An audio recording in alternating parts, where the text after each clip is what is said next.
What's up, gang? Welcome to The Greatness Machine. I'm your host, Darius Today. I'm so pumped to have you here with me. Now listen, The Greatness Machine, we're about two things. Number one, people who are living their passions. And number two, those who are creating greatness in the world and doing both of these things despite the odds against them.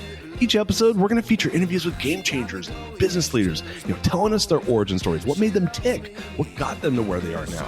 Why? So it can help you step into your greatness within your life, your business, and your career. Occasionally, you might hear a few solo episodes from myself, moi as I say, as I leverage my 20 years of entrepreneurship as a CEO and founder to help you grow and level up in your journey to scale your life and your business. So come be a fly on the wall, enjoy the conversation, and I'm stoked to have you here with me.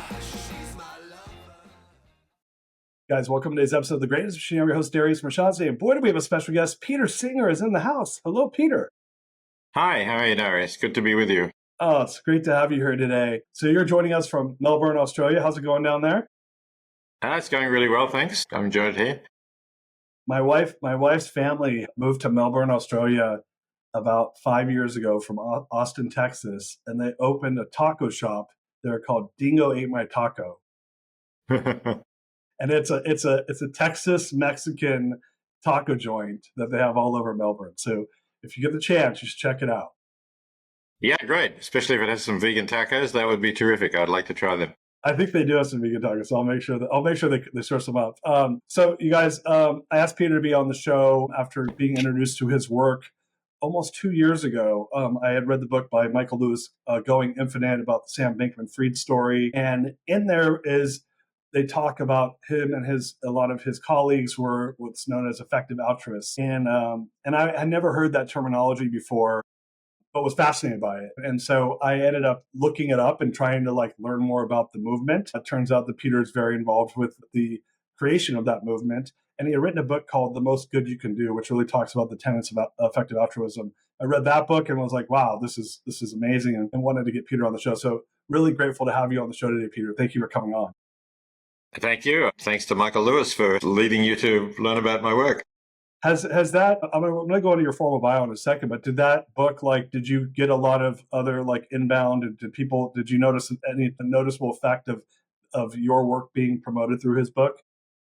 Not a lot, really. I think one or two, but not a huge wave of people. I guess I'd had other ways in which people got to know me. So it's partly through the organization, The Life You Can Save, which I founded. Yeah, it didn't make a big difference, but it made some difference. Interesting. So I'm going to go over your formal bio. Here at the Greatness Machine, we love origin stories. We'd love to learn a little bit of your background. But before we go there, I want to give your formal bio to the audience, and would love to have you kind of give some of your background, some of your origin story. How did you get to where you got to in life? So, guys, Peter if you go to his Wikipedia page, there's so much there. It's insane. I was like, how do I even distill this to something? And I'm like, I'm just going to pick one part of it. And there's one part out of dozens. But he's the founder of the nonprofit organization, as you just mentioned, The Life You Can Save. Emeritus. That I probably pronounced Emeritus, I think. Emeritus. Excuse me. Emeritus Bioethics at Princeton University, grandfather of the effective altruism, as I mentioned earlier, author of many books, but the book that I had read, The Most Good You Can Do, which really talks about this movement of effective altruism. But Peter, would love it if you could give us some of your background again, how did you get to where you got to in life? Yeah, well, I was born in Melbourne, grew up, and I had an older sister who had studied law. And so when I went to university, I thought I would study law. In Australia, law is an undergraduate degree. You don't have to do a degree prior to that. So I enrolled for that, but an advisor there looked at my high school record and said, you might find this a bit dull. You should combine it with an arts degree, do some history and other things literature that you've done. So I did that, but I decided to try philosophy because I'd always enjoyed a good argument. Maybe that's one of the reasons I was thinking of being a lawyer. And so I studied philosophy and I got pretty hooked on that. And eventually I didn't complete the law degree. I'd done a couple of years of it, but I went on and did a master's in philosophy. And then I got a scholarship to go to Oxford and did a postgraduate degree at Oxford University.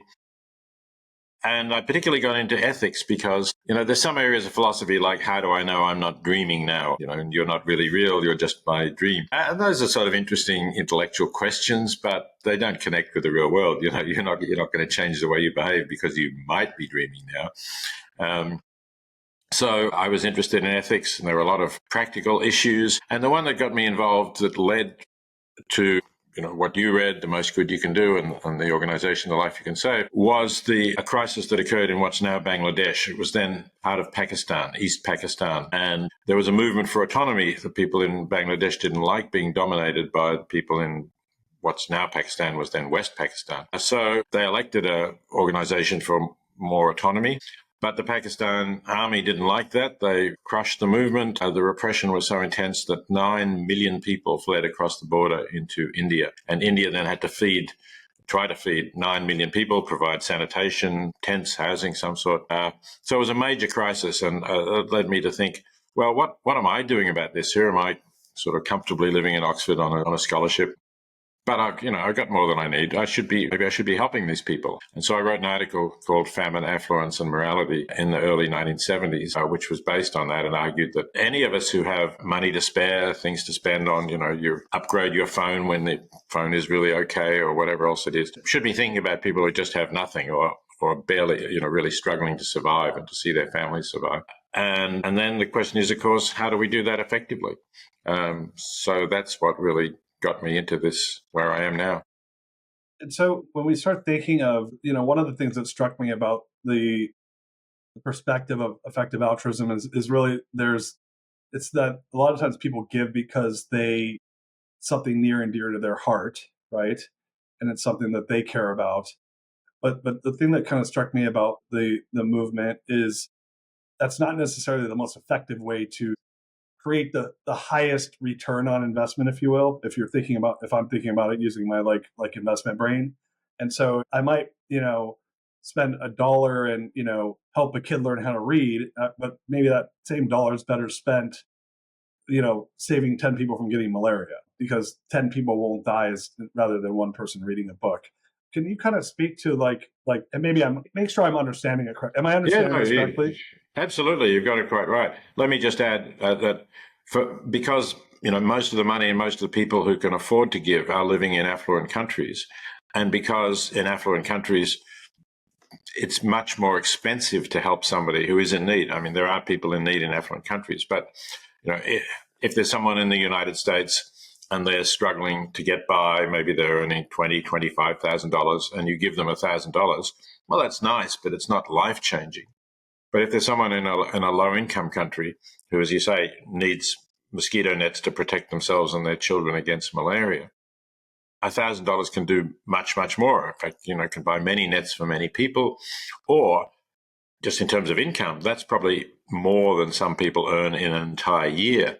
So it's going to double the income of people in extreme poverty, because the World Bank defines extreme poverty as living on less than 15 per day. So, think what you can do if your income has suddenly been doubled. There's a whole lot of things you could never afford to do before that now you can do. Maybe you can start a small business because you've got some capital to do that. So that's why, in general, if people say, do what's close to you, and you think, oh, well, my mother died of breast cancer, so I want to give to breast cancer research. Right. Yeah, fine, but there's already billions going to breast cancer research, and, it's very hard to make an important difference there, whereas making a difference for people in low-income countries is a lot easier, and so your money will go a lot further. Do you think so you kind of made a point that people tend to, at least my observation, and I have a lot of friends who are philanthropic, they tend to give to causes that kind of are aligned with things that they have in their life. So a lot of times they want to see the outcome. They'll give to their church, or they'll give to their community. Or to your point, I have a friend whose mother died of cancer, and he'll do a benefit for breast cancer because, it's something that affected their life. And I don't want to say this to sound like cavalier, but if if you were to take the feelings out of it and just look at something the way, and what really turned me on to this perspective of effective altruism is, I'm like, well, if we're really trying to create the most good, and the good would be helping the most people in the highest way, you would have to remove almost a selfishness aspect of me trying to get something that makes me feel good because I had some negative feeling, and say, well, I'd rather get optimized for a better outcome. And I never have ever thought of something like that before until, reading your book. So how should a person think about that if they say, well, I really want to help, my mom was an orphan. I want to help orphans, or my mom had breast cancer. I want to help breast cancer. When the reality is, it takes a rethinking to have a perspective that no, actually, yes, that's nice that you're doing that, but are you actually trying to create the most good? Is it reframing the way people think? How do you think about that? Yeah, it is. And for some people, that reframing is difficult. And they say, yeah, but I want to do something that helps, remember my mum. And so my view of that is, sure, if you want to give something to help remember your mum and something that she would have liked, then give something to the breast cancer research. But don't think of that as all of the charitable things that you're doing, because there are other things that are going to be much more effective in terms of, as you said, on return on investment. You get a much higher return on investment in helping people in extreme poverty. So to have one pocket for, these are the things that I'm near and close to me and I want to do, but have another pocket, and I would hope really a larger one, for getting the most good that you can out of your spare resources, out of your donations.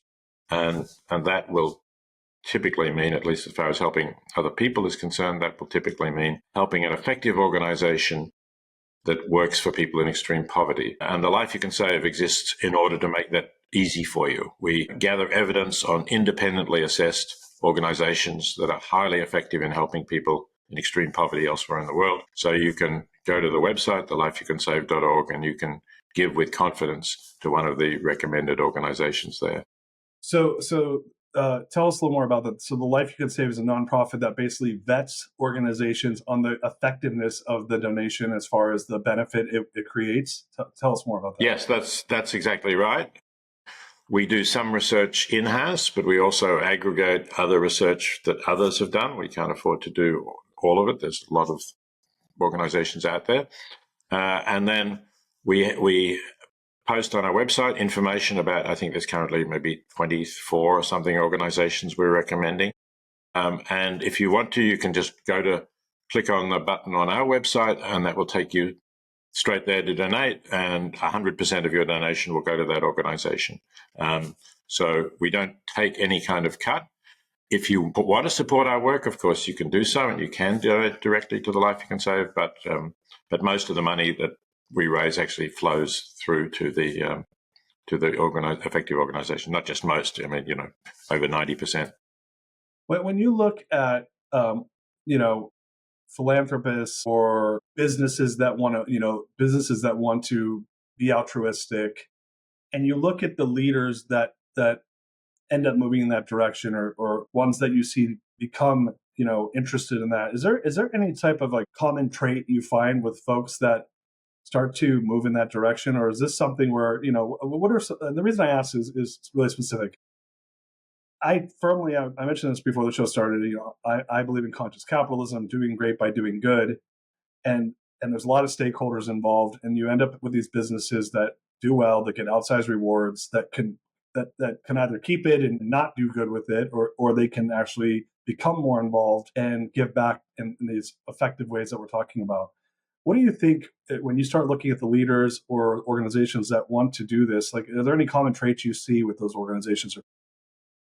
Yeah, I think the common trait is people who want more meaning in their life. People who have got enough money, maybe they've earned enough money, but it's not really satisfying. A good example, actually, I say I founded the Life You Can Save, but it wouldn't have happened without the work of a guy called Charlie Breslin. Now Charlie was the president of a nationwide American men's clothing chain. So he was doing very well financially, but somehow he thought, he got into that kind of almost by accident, and he sort of thought to himself, I never really wanted my life to consist in helping men to be better dressed.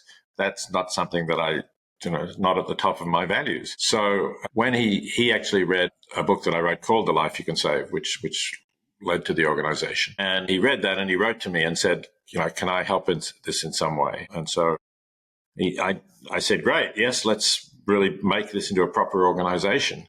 And he did that as a volunteer, never took any salary out of the Life You Can Save, in fact, became a major donor to it. And he said, one of the things he says, the first life that I saved through the Life You Can Save was my own, because he feels it gave meaning and purpose to his life that he hadn't had before. And I've met quite a few people in business who feel that and who want to give back and support. And that's more meaningful to them than the fact that they've got the money to afford a lot of nice consumer goods. What do you think, like, when I think for some people it feels very natural to be philanthropic and give money away for other folks. I'll even speak for myself. It's been something that's been challenging to get comfortable with giving money away. Well, if you had advice for entrepreneurs or people that who have means and or just feel like, I don't know, more of a scarcity mentality with money. Some of that's how you're brought up. Some of that's just trauma with money. Like, how would you help those folks get more comfortable with giving away money for these specific types of causes? Yeah, I mean, I think I was brought up with a bit of a scarcity mentality that you really had to look after it all. My parents didn't give very much away. I think you can overcome that if you really look at how much difference does it make when you spend on something. If you change over your car or your phone when the older one's working fine, or if you want some new clothing, a whole lot of things. They're nice, but generally the satisfaction or fulfillment doesn't really last from those things. It's sometimes called the hedonic treadmill. You're after you've bought something, you enjoy it, but then if you want to stay just at that higher level of satisfaction, you've got to buy something else, and you've got to keep running in order to stay basically in the same place. So I think we need to look at that and say, what is enough?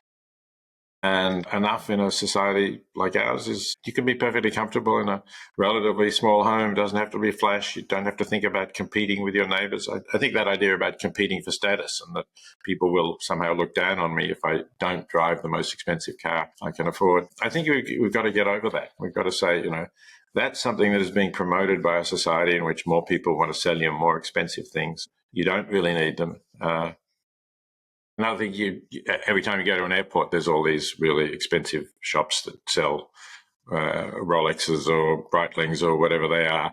And in fact, this is a Casio. It keeps the time at least as well as these $10,000, $20,000 mechanical watches. You don't have to wind it, So, why not be sensible and say, I don't care about that sort of status. It's silly. I'd rather do something more worthwhile with the money. That amount of money that people spend on an expensive watch can save several lives.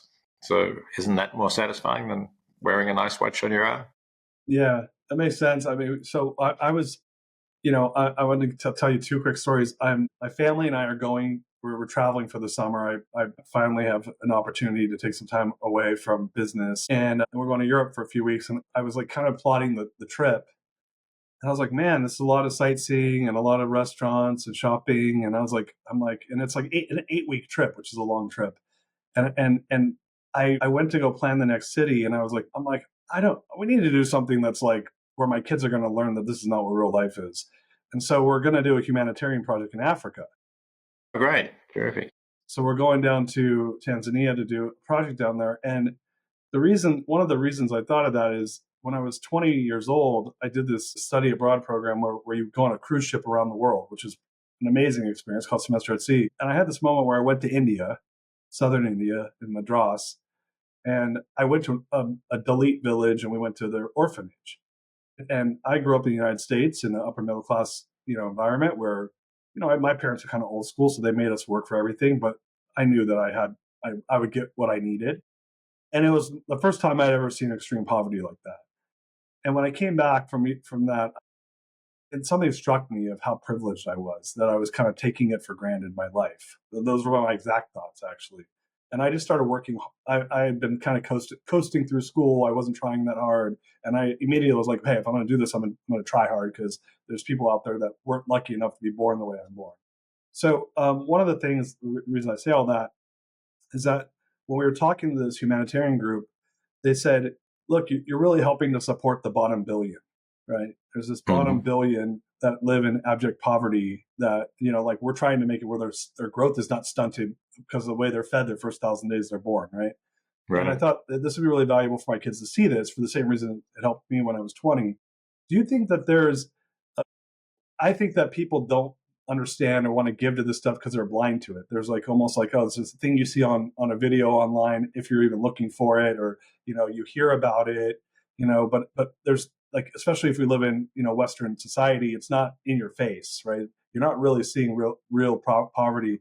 What do you think like folks could maybe get more exposure, some ways we can help people get more like understanding that there is real poverty out there and real struggle and real pain that folks are feeling that we could help support. Do you have any thoughts on that? Yeah, I mean, I think your story is one that is repeated many times. The founder of an organization called the Fistula Foundation, which helps provide surgery to repair an obstetric fistula, which is a terrible condition that happens to young women who are often, if they're malnourished and if they don't have medical care when they give birth. And it can be repaired for something like $1,000 and basically gives them their life back that otherwise would be devastated. And she was working for a Madison Avenue advertising agency when, with a friend, she took a trip to India and other parts of the world that were poorer. And that changed her life, and she started this organization. So that's one. I also know a couple of Australians who were in Sri Lanka after the Civil War and saw the poverty there. And they were going into business, but they actually decided that they would set up a business where all of the profits, 100% of the profits, would go to help people in poverty. They would take salaries, of course, but the profits were... And they set up Humanitics, which is a ticketing agency that has been very successful in Australia and New Zealand and is now actually starting to operate in the United States. And they already donated something like 16 million Australian dollars, about 10 million US dollars, to some of the charities recommended by the Life You Can Save. So I think being there and seeing it really does make a difference. But of course, not everybody can do that. You wouldn't really want everybody in the affluent world to start traveling around low-income countries. So I think they can use other means. They can use the internet. There's an organization called Give Directly, which actually gives money directly to people in extreme poverty, but then follows it up very carefully to check the evidence and see what it's doing, making sure that it's doing good. And you can go to givedirectly.org and see videos of people talking about how it's made a difference to their lives. And I think we could do more even in interacting where there is a good enough internet connection. Even people who are very poor may be able to talk to us and talk about their lives and how their lives have been transformed. May need a translator, of course, but I think we need to have more of that direct connection with the people we're helping, because it's easier for us to help somebody face to face. And when we don't see them, it's harder. You can still do it. You can still say, I know that I'm saving lives, even if I'm never in contact with anybody that I've helped. But I think the way we're built, the way we've evolved, we respond emotionally much more strongly to people we can see and talk to. You mentioned a second ago about these businesses that are giving away their profit, and earlier on the show, before the show started, you were talking about an event you're doing in Amsterdam, a Profit for Good Business conference. Could you talk a little bit about that? Because I think there's folks probably here in the States or around the world that are listening that might want to get involved, and talk a little bit about what that is and how organizations might start to think about what do they do with their profits to actually create more value that's not necessarily monetary or capitalistic value. Yeah, I think this is a really important movement, in fact, and especially as some countries, including the United States, are cutting their levels of aid, which were not really all that high in the first place. Maybe corporations can step up and do more. So I'm a co-organizer of something called the Profit for Good conference. It's actually the first conference in the world, I think, that has specifically brought together companies that are donating part or all of their profits to good causes. For speaking at the conference or being involved as one of the companies we're looking to, we're asking for a minimum of 10% of profits to be donated. And the maximum, as I say, as with Humanitics and a few other companies, is 100%. So we're going to have people from those companies talking about what they're doing, why they're doing it, whether it can give them a competitive edge in the business, and where the donations should go. It's on June the 11th in Amsterdam, just one day. It's being co-hosted by the School for Moral Ambition. So if you look up School for Moral Ambition Amsterdam, you'll find some information about it. And if you can't make it to Amsterdam, if you can make it to Amsterdam, of course, you better register soon, because there's limited capacity and we're starting to fill up, but there's still space. But if you can't make it to Amsterdam, there is a live stream, and you can get the link to the live stream from the School for Moral Ambition as well. And so I don't know if people want to learn more about this, is there a website they should go to, or just go for the School for Moral Ambition and Google that? There is a website. It's actually www.moralambition.org/profit for good conference. And there's hyphens between the words of profit for good conference. Maybe you can put it on your show notes or something like that. I can send it to you, and people can get to it that way. Yeah, well, definitely. We'll make sure we put that in the show notes for sure. Thank you for that. So talking about these businesses, I think that you could, myself being a lifelong entrepreneur, like I said, conscious capitalist, I think that a lot of times people go into business because they want to make money and they want to build a better life for themselves. And then to your point, at least for myself, I think I started my first real company that became something like worth talking about when I was 25. And I think by the time I was 28, I realized I'm like, well, it doesn't really feel that much different if I make X, like more dollars. Like it kind of feels, it's like I like making money, but it doesn't feel as good as when I was poor, poor by American standards, Exactly, like poor student, and now I can actually like buy stuff as opposed to like barely being able to pay my rent. And I realized there was a point I'm like, well, this is just a game now. And the question really is, how much value can I create? How do I create purpose around what I do? And then I went out and started building businesses with more of that in mind. So when you look at what I found is that when you can tie purpose to a business's like activities, it becomes less about selling the widget and more about, when I sell the widget, what happens to the communities I serve. And so the value that I see, and I found, being the CEO of my biggest company who had 1,000 employees, was I could unite them, my team, around this larger cause that, hey, we're helping people in this bigger way. It's not just about making a buck. And what I found was that people, A, want to be a part of something greater than themselves, and B, people want to feel good about the company they work for. Can you speak to that? Do you believe that is one of the major reasons that some of these businesses that are trying to be effective altruists, like how they could benefit from it? Do you have any other thoughts besides that, like what I'm saying, or do you agree with what I'm saying? I do agree with what you're saying. I think a lot of people want to be associated with something bigger than they are. Not everybody in business. I mean, I remember going back to the 80s, Ivan Bursky, who was the subject of that movie Wall Street, right, with Michael Douglas. I mean, he had the real one, not in the film, actually apparently said something like, the one who has the most toys wins, right? But that's silly. I mean, just the reference to toys suggests this is a childish way of thinking about whether you're doing well or not.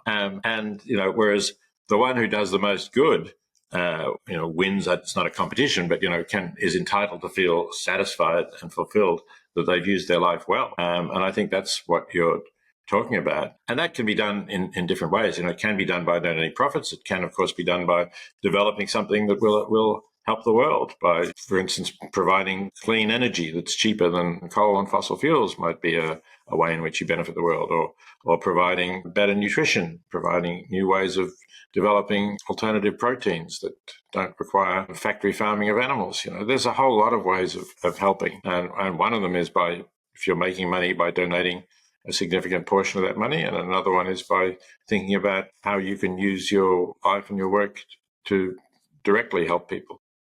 So I have a question. You're a professor of bioethics. Can you explain for our listeners that don't know what that means? I mean, obviously you've taught at prestigious universities like Princeton.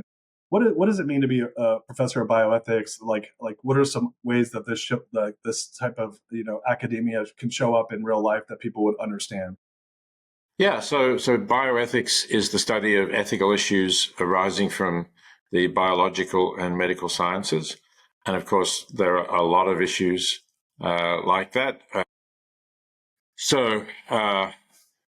There are issues about, one of the things that interested me was life and death decisions in medicine. And when I started this in the 1970s, there was no legal voluntary assisted dying anywhere in the world. So I think many people who had decided that the quality of their life had fallen below a level that was tolerable, could not end their lives, could not choose to end their lives. So that's one issue. It's been a controversial issue, but there are now a number of countries in the world and a number of states in the United States that allow people to decide if they're terminally ill, that they don't want to go on to the very end, and the doctor is allowed to help them. So that's been a real world practical issue that I've been involved with. But there are many other kinds of issues as well. During COVID, we had a lot of questions about vaccines, for example, and what requirements we would have on people being vaccinated, and when we were justified in restricting people's freedom of movement.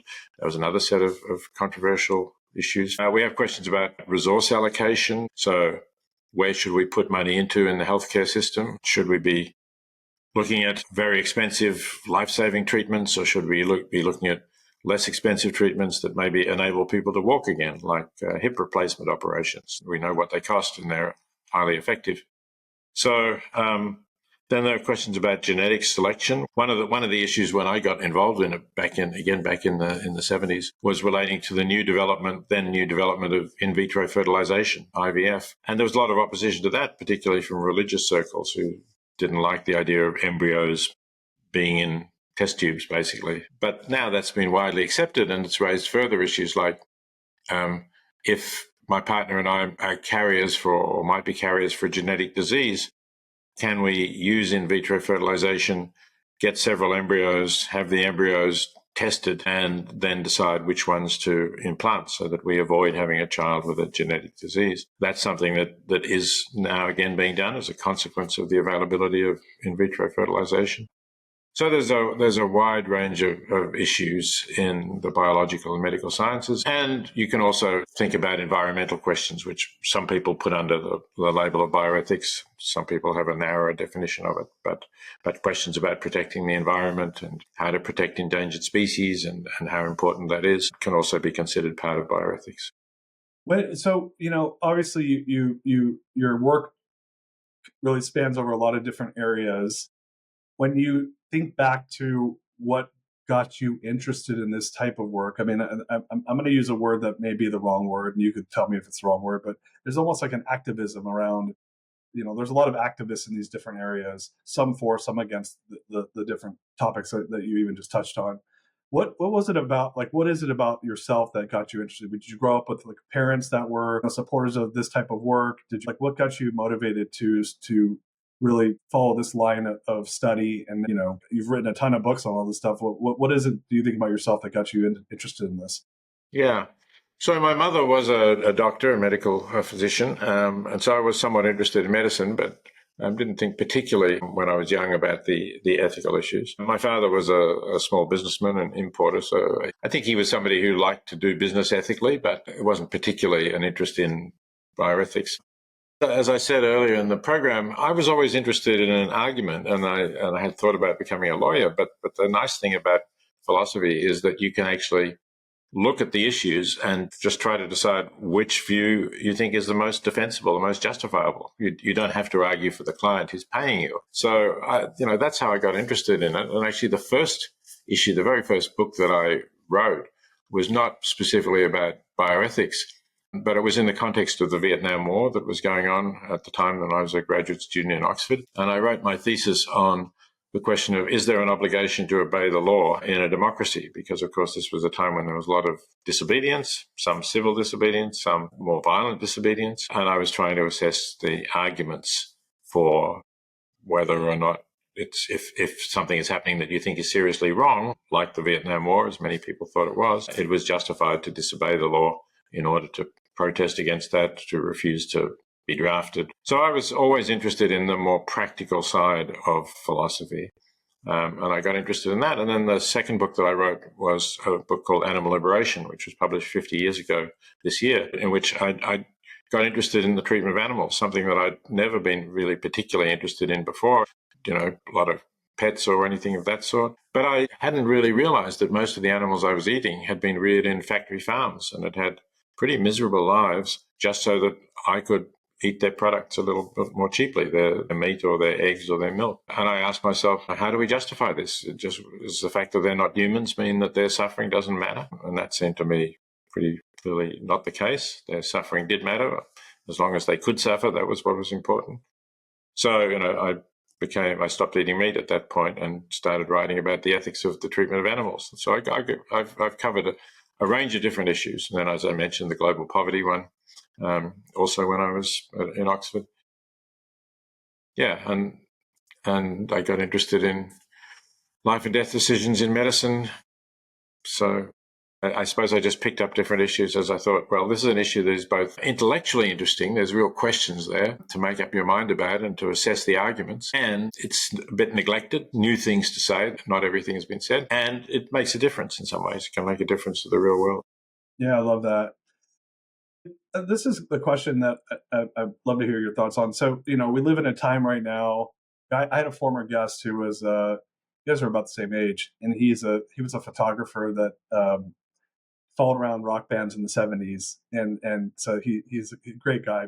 It's actually we did a rerun of his episode this morning. Michael Zagaris. I asked him point blank. I said, "Hey, how do you feel about the times we're in right now compared to, the Vietnam War and civil disobedience politically, what was going on in the world, then compared to now?" And he was pretty negative about what the state of the world right now compared to then. Like, what are your thoughts? I mean, you've been around for a while. You've seen a lot. Like, how are you feeling about the ethical issues we're seeing in the world right now compared to 40, 50 years ago? And how do you feel like that we as young people like myself can really step up to make things better? Yeah. So, there's pluses and minuses. I think, when I was a lot younger, we were very worried about nuclear war. We really thought that nuclear war was quite likely. Part of the Cold War situation and the tension. It also could be just something by accident. And then there was the Cuban Missile Crisis, which was pretty scary. That seems to have receded, even though Putin's sort of saber rattling has maybe notched it up a bit again because of the invasion of Ukraine. But I think that threat of nuclear war seems to have receded. We've managed to stop any more nuclear bombs going off since Hiroshima and Nagasaki. On the other hand, climate change has become an issue, only became an issue in the 70s and 80s. And I think I wasn't really aware of it until the 1980s. And we haven't done nearly enough to slow that down. And of course, with President Trump in power in the United States, doesn't look like anything is going to happen during the next 3.5 years. So that's a serious worry. Global poverty, what we've been talking about, actually is something that has improved. I remember that, even when I wrote the first edition of the book, The Life You Can Save, which was published in Iron, there was the United Nations Children's Foundation said that 9.8 million children were dying every year from poverty-related causes, children defined as dying before their 5th birthday. So they didn't even make it to the age of 5 because of poverty. That's roughly half now. 4.8 million is the last figure I saw.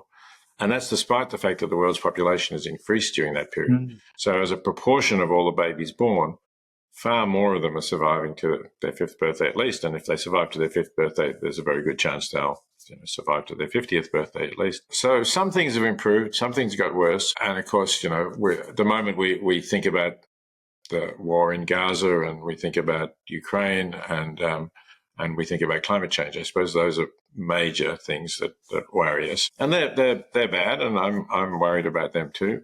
I suppose particularly climate change, I would say, sort of dominates. If you had to say, can you name a way in which the world is clearly worse than it was in the 1970s? Then climate change is one such thing, definitely. What when you look at when you obviously you were a professor for a long time and spoke to young folks.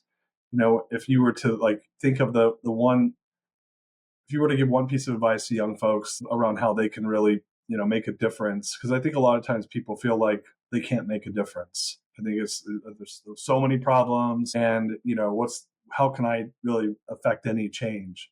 How do you think about that, and how would you maybe talk to people to actually feeling differently about that? Yeah, well, you can make a difference. You can't solve global poverty alone. Even Bill Gates, who's now said he's going to give 99% of his wealth to the Gates Foundation, won't solve poverty alone. But you can help specific people. You can know that you donated to the Against Malaria Foundation, one of the organizations recommended by The Life You Can Save, and you saved some lives, depending how much you donate. But you can be confident that you saved some lives if you've donated enough, or anyway you contributed to an organization that is saving lots of lives. Yeah, as I said, you can donate to the Fistula Foundation, and you can know that you've helped a young woman to get her life back because she's repaired this dreadful injury that she got through not having any medical assistance at a birth that went wrong. So lots of things you can do that you can make a difference. I think you shouldn't think, oh, I have to solve the whole problem.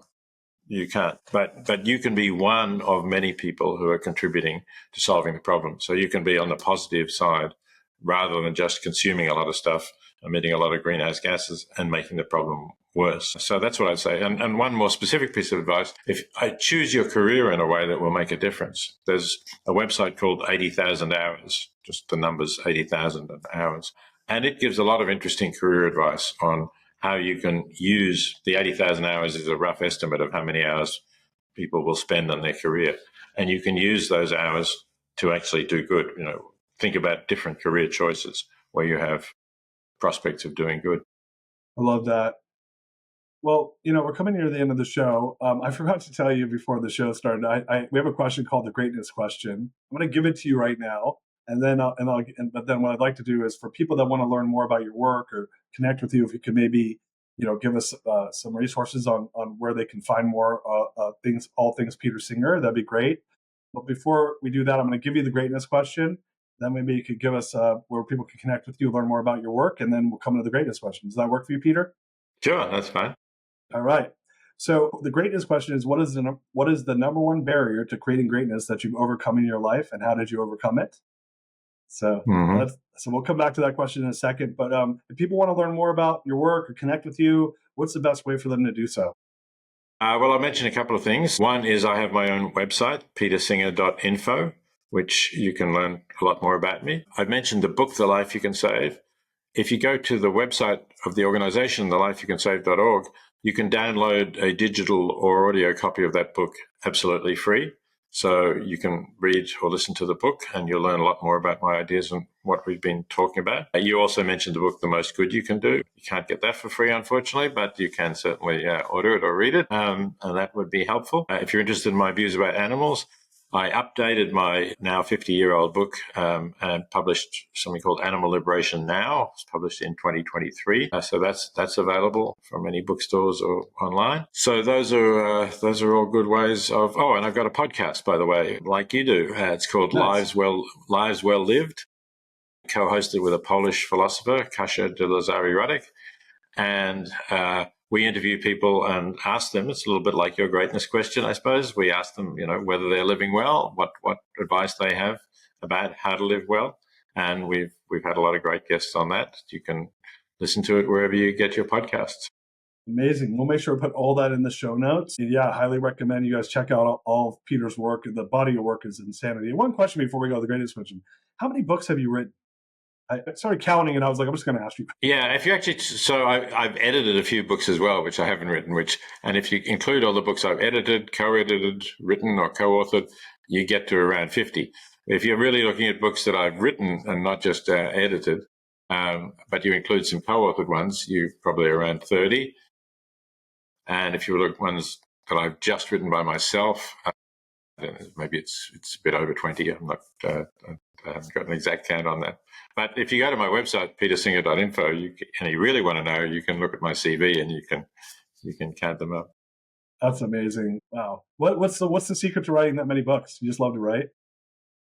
I enjoy writing. It's a creative thing. I'm in some ways I'm not very creative in the arts. I can't paint or draw. I can't play a musical instrument. But one thing that I discovered I can do is write reasonably clearly and directly. And when I combine that with writing about important issues, I think, it gives me a sense that I'm doing something, fulfilling my purpose in writing something that I hope people will read and that will change their lives and the lives of others for the better. I love that. All right. Well, let's go to the greatness question. You ready, Peter? I am. All right. What is the number one barrier to creating greatness that you've overcome in your life, and how did you overcome it? I think for me, the barrier was a kind of almost shyness or reticence about standing out and doing something a little different. My parents were somewhat concerned about, they would sometimes say to me, if you do, what will people think if you do that? Or you didn't want to do anything that would possibly make some people think badly about you. But if you're going to take a controversial stand on any question, some people are bound to think badly about you.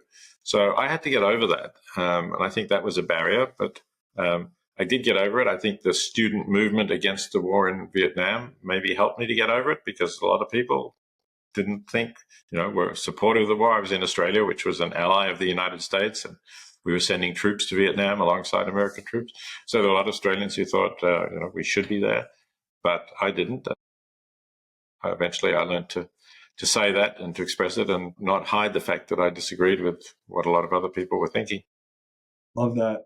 Peter, thank you so much for coming on the show today. So much appreciation for us, to share your knowledge and all the amazing work you've done. So much gratitude. Thank you. Thank you, Darius. It's great to be talking to you. I've enjoyed it. Thank you so much. You guys, as leaders and listeners, we love sharing this. So please go out there, share the information, check out Peter's books. Effective Altruism is definitely something you as listeners need to check out and see how you can be more effective in your giving. Until next time, peace out, everybody. We love you. You are listening to The Greatness Machine, and that's a wrap for today. Listen, if you love what you heard, subscribe to the show on whatever podcast platform that you're tuning in on so that you don't miss any of our future episodes. We have tons of great people coming on, and we're stoked to have you here to enjoy it with us.